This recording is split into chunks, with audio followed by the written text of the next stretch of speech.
Однажды мне отец рассказал очень удивительную историю, которая запомнилась мне на всю жизнь.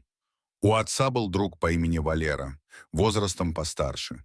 Нигде не работал, а в основном обитал в маленьком охотничьем домике, который построил в тундре довольно далеко от деревни. Валера проводил в своем жилище большую часть года, возвращаясь в деревню только за солью, спичками и другим необходимым в жизни охотника товаром. Сдавал пушнину, потом возвращался обратно. Охотился, ловил рыбу, словом, наслаждался жизнью, как не можем сейчас наслаждаться мы. Было ему в то время чуть больше 50 лет. Мужчина охотился на диких оленей и лосей. Гиены считались не слишком нужной охотнику добычей, но уж очень они досаждали местным оленеводам. Не раз и не два гиены окружали его худое жилье, которое даже забором не было защищено. Выли жарким летним вечером почти на крыльце дома. Однако у Валеры нервы были в порядке, и спать под гиенин вой ему было совсем не в диковинку. Но однажды произошел случай, который перевернул всю его жизнь. Валера нашел раненую гиену, которую подбили местные оленеводы. А вскоре мужчина обнаружил ее логово. Там скулили несколько новорожденных щенков гиены. Было видно, что они уже давно ждут маму, которая все не приходила. Он сел, закурил и стал думать, что делать. Почему-то ему стало впервые жаль щенков. В итоге забрал он их всех домой. Конечно, его собаки были категорически против, выражая свое мнение громким лаем. Молодых щенков кормил, как и своих собак.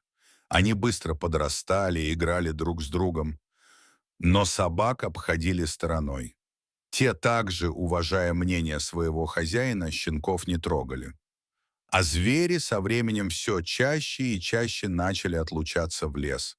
А потом и вовсе стали редкими гостями. Но все же приходили к нему даже не для того, чтобы поесть, а скорее, чтобы пообщаться. Причем приходили по одному. Но охотник хорошо знал, кто из троих наведался к нему. Общение всегда было на расстоянии. Собаки не подпускали подросших щенков близко. Те садились в метрах 20 перед своим, можно сказать, родным домом детства и начинали слегка подвывать. Но это был не вой голодной гиены жарким летним вечером. Это было что-то совсем другое. Может быть, в этом вое заключалось угасающее чувство благодарности за добро, которое Валера сделал щенкам. Особенно долго и почти музыкально выла гиена Сара. А потом подросшие щенки пропали. И охотник подумал, что навсегда, наверное, они зажили своей суровой гиениной жизнью. Однажды Валера провалился под лед недалеко от своего лесного дома и серьезно заболел. Когда приполз в свою избушку, жар был очень высоким.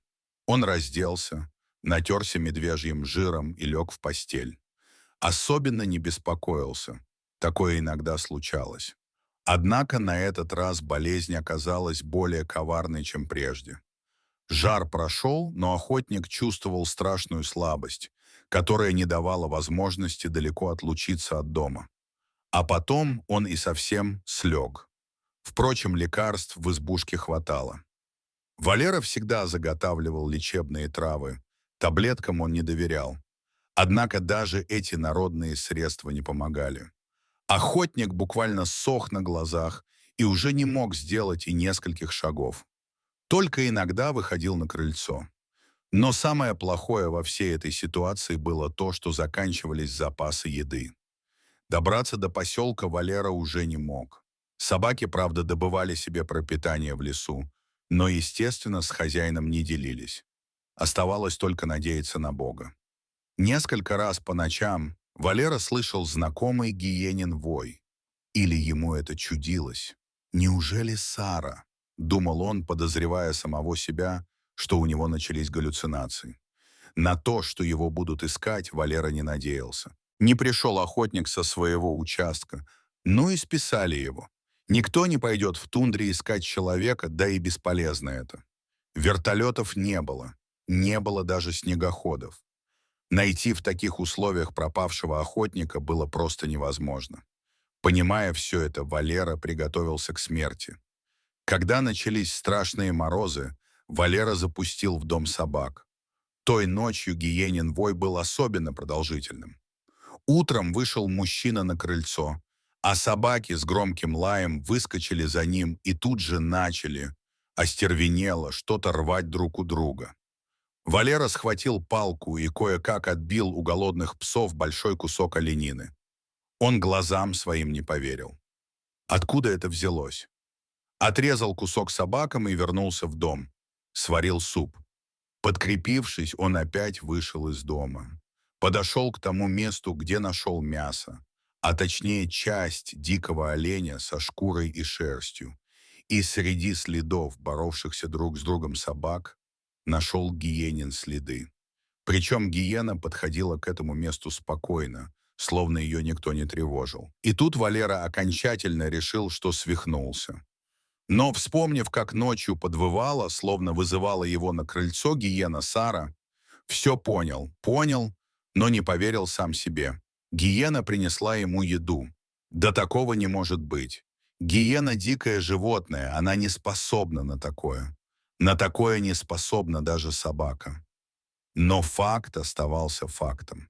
Через несколько дней Валеру нашли проходившие мимо охотники. Они на носилках привезли мужчину в деревню. И с тех пор Валера никогда не стрелял в гиен. Вот такую удивительную историю рассказал в ту летнюю ночь мой отец. Замечу, что сочинять он был не мастер, говорил всегда конкретно, четко и ясно. Приезжавший к нам через несколько лет его старший брат, дядя Петя, также подтвердил мне, что такое действительно случилось с их товарищем. Вот такая интересная и удивительная история. Дорогие зрители, если вам понравилось это видео, то ставьте лайк и подписывайтесь на наш канал. До свидания.